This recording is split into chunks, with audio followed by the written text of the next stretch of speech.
I think there's certainly a carryover.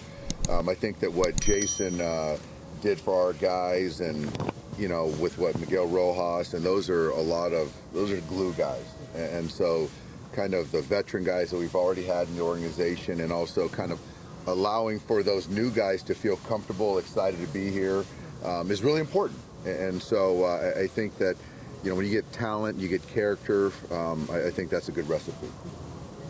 Ohtani's taking light BP today again? Yes, he is. He's taking light BP today, so I think we're all looking forward to that. Do you know if those 3 the other day counted towards the 50 yet? I don't. I'll suss that out. I'm not sure yet. There's nothing in your office checks off all 50. Maybe there might be. We'll see. We'll see. But I'm sure Shohei's got that covered himself. What's the plan for just tomorrow? I know you said Gavin Stone as well as Michael Grove will be seeing them taking down an inning or so, but in regard to just kind of position players, what can we expect for the first game of spring training? Yeah, I think early on I'm going to stagger guys. I think Mookie's in there tomorrow. Austin's going to catch. I think CT's going to play. I'm not sure who else is in there, but there's going to be. I think you have to have 5 players, 5 regulars. And, we'll just kind of stagger guys. And like you said, Gavin's going to start, Gavin Stone, and then Michael will be behind him, and then we'll get a handful of other guys behind them. With Lux, are there any mental hurdles he's got to sort of cross in terms of, especially playing a game action again after what happened last year? I think so. I think that's, bless you, I think that's normal. You can do all the prep work, the rehab, but until you get out there and you test it, you just never know. So whether it, obviously with the injury happened on the bases, trying to avoid a potential tag or a play going to his left or right, I think those are things that, there probably is some doubt until you know. And I've been through it, so I know what Gavin's going through. And Dave, for a lot of teams, Teoscar might be their big offseason splash signing. For the Dodgers, kind of behind some of these superstars, what have you seen from him so far? How do you assess him as a player and just kind of what he brings to this lineup? Obviously, there's some power in there. He's going to play some left field, some right field. Really good teammate, and that's something that we knew coming in, and that's what's shown as he's been here. I think for me, and just having a little conversation with Teoscar, is just be a good hitter first. There's a lot of guys in the lineup around you that are going to be on base and that can hit behind you. So I think that the thing is just to, control the strike zone a little bit more, which I think he can do, and everything will take care of itself.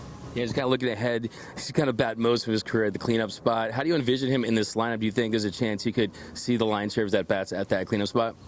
No, I would say I see him in the middle of the order. And I think that's kind of where we'll start. And then, as we start looking out, then we'll kind of lock that in more. It looks like Teoscar was trying to teach Shohei and Yoshinobu some Spanish. I don't know if you see any of that happen. Oh, I didn't know that. I love that. So then, Shohei has a chance to be trilingual. So we'll see. That's good. How has Vargas' defense actually just looked in the outfield so far this game? It's looked much better. Vargas looked much better than he did last year. Last year was kind of just jumping in with both feet. This year in the offseason, he had a chance to kind of prepare for it. Physically, he looks great. Very linear athlete, but his jumps on the ball have been great. And, his effort, the work that he's put in, it's showing. How much does it help having Andre around to kind of help him with some of the deep here, just to help him, have a veteran guy or a guy who's done that a lot, kind of be around, be a sounding board for him? It's good. It's good. I love having Dre around, and he was a very good Dodger, a very good defender, Gold Glover, and so to have him sort of echo or support or whatever Clinton McCullough, I think is great. Is Vargas in a better spot than he was? It's in a much better spot. Vargas is he's more physical, and he had a great winter physically, emotionally, mentally. And his swing right now mechanically is in a lot better spot. He looks really good. He's always been the guy that's been bat first. How much is it important for him to get that going so you can figure out the defensive part of things later?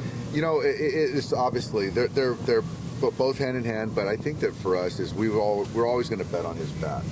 I think that last year things sped up and it started to get a little mental. I think that played more into then it starts to bleed into the mechanics. But right now he is clarity of mind. He looks good, confident. He's having fun, working hard. What do you think this year could look like for him? Yeah, I don't have the crystal ball, but I know that I expect him to be with us at some point. I don't know when. I don't know if it means breaking with us, but I hope that's his goal, and just sort of control what you can control. But we still value the player, the bat, and just continuing to improve in left field is important. This might be dumb, but like when somebody like Ethier comes out here, do you guys like tell him like, hey, these are the guys we want you to work with this spring? Does he kind of just pick his spots and like where he can impart wisdom? How does that kind of work? I think with Andre, he's got good feel, and so obviously he's a very good hitter, but he has enough feel and appreciation, respect for the hitting guys to not overstep. And I think the same thing with the defense. So if he feels there's an opportunity to have a conversation, I certainly welcome it. Hi, Dave. Hi, Jay. Ryu is go back to his former team in Korea. It means his major league career is almost over. You spent so many seasons with him. Could you share could you describe what was he like, and could you send any message to him? Hyun-jin was a great teammate. I loved being able to manage him. I'm actually really excited for him to be able to go back home and pitch for the team that he originally started with. I wish him all the best. He's one of my favorite players I've had. He's a very funny guy too. He's got good style and very funny guy, and I really hope he pitches there, and you never know. He could come back here in the States and pitch. You never know. For the success he did in majors, especially in history, how important is that for the future, especially in sport going to Korea for the obviously broken game, going forward with that? It's great. I think that baseball is really, I think that now, across the world, we're starting to see that there's talent, major league level talent everywhere.